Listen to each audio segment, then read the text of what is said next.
विदेश मंत्रालय के प्रवक्ता रणधीर जायसवाल ने अमेरिका और रूस के बीच अलास्का में हुई शिखर वार्ता का स्वागत किया। उन्होंने कहा कि राष्ट्रपति डोनाल्ड ट्रंप और रूस के राष्ट्रपति व्लादिमीर पुतिन की यह पहल वैश्विक शांति की दिशा में एक अहम कदम है। जायसवाल ने कहा कि भारत इस वार्ता में हुई प्रगति की सराहना करता है और मानता है कि आगे का रास्ता केवल संवाद और कूटनीति से ही निकल सकता है।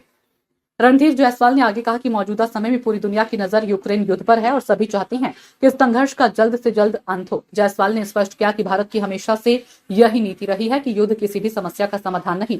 उन्होंने दोहराया कि बातचीत और आपसी समझ ही शांति का सबसे बड़ा माध्यम है।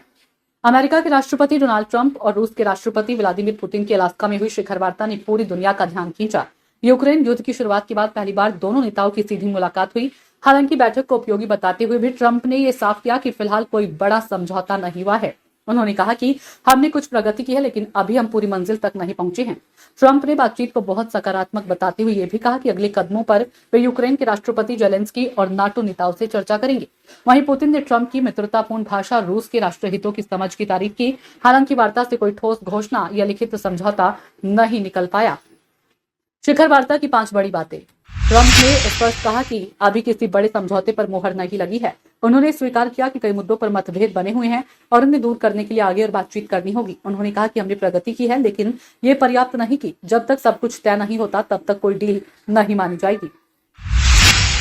वार्ता के बाद ट्रंप ने कहा कि चीन पर रूसी तेल खरीदने को लेकर टैरिफ फिलहाल टाल दिए जाएंगे। उन्होंने कहा कि आज की बातचीत के बाद मुझे फिलहाल इस बारे में सोचना नहीं पड़ रहा है। हालांकि भारत पर उन्होंने कोई टिप्पणी नहीं की। अमेरिका ने पहले ही भारत पर 50% टैरिफ लगा रखा है, जिसमें से 25% रूसी तेल आयात पर पेनल्टी है। रूसी राष्ट्रपति पुतिन ने ट्रंप की तारीफ करते हुए कहा कि बातचीत दोस्ताना माहौल में हुई। उन्होंने कहा कि ट्रंप ने रूस के राष्ट्रहितों को समझा और सम्मान दिया। हालांकि ट्रंप ने सार्वजनिक मंच से यूक्रेन में रूस के हमलों में नागरिकों की मौत पर कुछ नहीं कहा, जिस पर कई अंतर्राष्ट्रीय हलकों में सवाल खड़े हो रहे हैं। वार्ता के बाद संयुक्त प्रेस कॉन्फ्रेंस केवल 15 मिनट चली, जिसमें दोनों नेताओं ने सामान्य कूटनीतिक बातें दोहराई।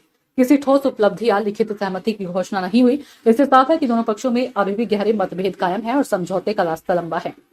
ट्रंप ने संकेत दिया कि जल्द ही पुतिन और यूक्रेन के राष्ट्रपति जेलेंस्की के बीच बैठक हो सकती है, जिसमें वे खुद भी शामिल हो सकते हैं।